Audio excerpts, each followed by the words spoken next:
امام زرقانی رحمۃ اللہ علیہ اپنی کتاب میں لکھتے ہیں کہ سرکار دو عالم صلی اللہ علیہ وسلم ایک حسن کا ایک واقعہ ہے۔ آپ صلی اللہ علیہ وسلم صحابہ کرام کو نماز فجر پڑھا کر باہر تشریف لے آئے۔ آپ صلی اللہ علیہ وسلم سیر کرنے کی غرض سے اوالی مدینہ سے کچھ باہر تشریف لے گئے، تو وہاں پر دیکھا کہ ایک قافلہ والوں نے قیام کیا ہوا ہے، ان کے اونٹ وہاں پر چل رہے تھے۔ سرکار دو عالم صلی اللہ علیہ وسلم کی نظر ان اونٹوں پر پڑی تو ایک سرخ رنگ کا اونٹ آپ صلی اللہ علیہ وسلم کو پسند آ گیا۔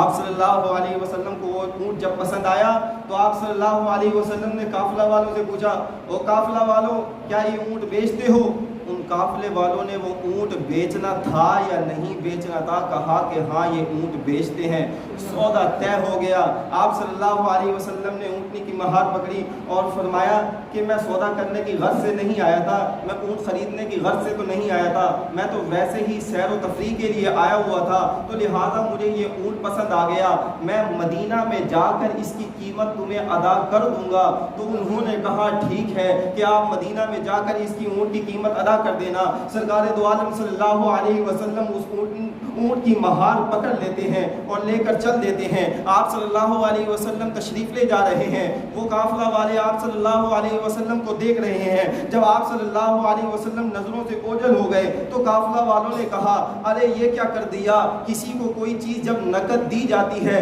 تو پھر جان پہچان کی کوئی ضرورت نہیں ہوتی، تم نے اس کو سودا ادھار دے دیا ہے۔ ادھار دیتے وقت ان چیزوں کا خیال کیا جاتا ہے، یا تو پہلے اس شخص کو کوئی جانتا ہو پہچانتا ہو پھر اس کو ادھار دے دی جاتی ہے، یا کوئی چیز وہ گروی رکھ کر جائے پھر ادھار دے دی جاتی ہے، یا کوئی وہ درمیان میں ضمانت ڈال دے کوئی ضامن دے دے تو پھر اس کو وہ چیز دے دی جاتی ہے۔ اس کو پہچانتا کوئی نہیں تھا، کوئی ضمانت اس نے دی نہیں، کوئی چیز گروی اس نے رکھی نہیں، تم نے اس کو وہ چیز دے دی، اتنا قیمتی اونٹ اس کو دے دیا۔ تو ایک شخص کہنے لگا کہ یار اس کا چہرہ اتنا خوبصورت تھا، میں تو اس کا چہرہ ہی دیکھتا رہ گیا۔ سبحان اللہ۔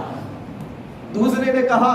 کہ اذا تکلم رؤیک النور یخرج من بین الثنایا، یار جب وہ باتیں کرتے تھے تو اس کی منہ سے اس کے دانتوں کے درمیان میں سے نور کی کرنیں جھن جھن کے نکلتی تھی، میں اسی منظر کو دیکھتا رہ گیا۔ تیسرے نے کہا کہ اذا ضحک یتلألأ، جب وہ مسکراتے تھے تو مسکرانے کی وجہ سے نور کی کرنیں نکل کر سامنے والی پہاڑی پر پڑتی تھی، میں اسی منظر کو دیکھتا رہ گیا۔ ایک نے کہا کہ میں تو اس کی خوبصورت آنکھوں کو دیکھتا رہ گیا، اس کی خوبصورت آنکھوں میں مگن ہو گیا۔ تو ایک شخص نے کہا، ایک نے اس کو سیانے کو کہا کہ تو ہم میں بڑا سیانہ بنتا ہے، تو نے بھی ہمیں یاد نہیں دلایا، تو نے بھی ہمیں یاد نہیں دلایا۔ اس نے کہا کہ میں تو اس کی پیچدار زلفوں کو دیکھتا رہ گیا، مجھے بھی ہوش نہ رہا کہ میں اس کا عطا پتہ تو پوچھ لوں، میں کوئی ضمانت تو لے لوں، میں کوئی گروی چیز تو رکھ لوں۔ جب یہ باتیں ہو رہی تھی تو ایک شخص نے کہا کہ ایک شخص آیا اور تمہارا قیمتی اونٹ ہتھیا کر لے گیا، تم اس کے حسن میں کھوئے رہ گئے، تمہارا قیمتی اونٹ ہتھیا کر لے گیا۔ جب انہوں نے یہ جملہ کہا کہ تمہارا قیمتی اونٹ ہتھیا کر لے گیا تو قافلہ کے اندر سردار کی بیوی جو خیمہ کے اندر جو پردہ کے اندر ان کی یہ باتیں سن رہی تھی، جب انہوں نے یہ کہا کہ ایک شخص آیا اور تمہارا اپنے حسن کا جادو جگا کر تمہارا اونٹ ہتھیا کر لے گیا، تو وہ قافلہ کے اندر وہ خیمہ کے اندر وہ پردہ ہٹاتی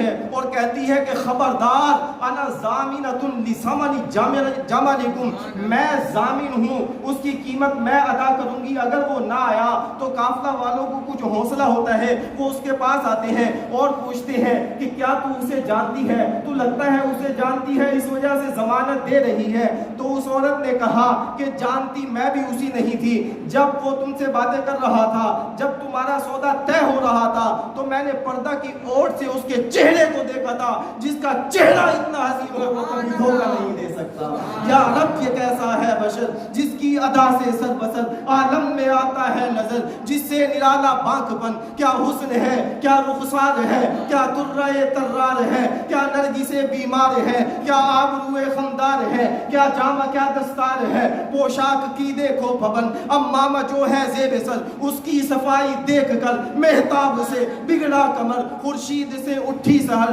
پٹکا تو دیکھو کس قدر زیب نظر موے کمر قامت بے سایہ پر عشاق کیا ساما کریں عشاق کیا ساما کریں کیا ہدیہ سلطہ کریں کیا دعوت مہما کریں کیا تحفہ شاہاں کریں ہاں ہاں نظر نقد جا کریں اس ماہ پہ قربان کریں ماں باپ اور فرزند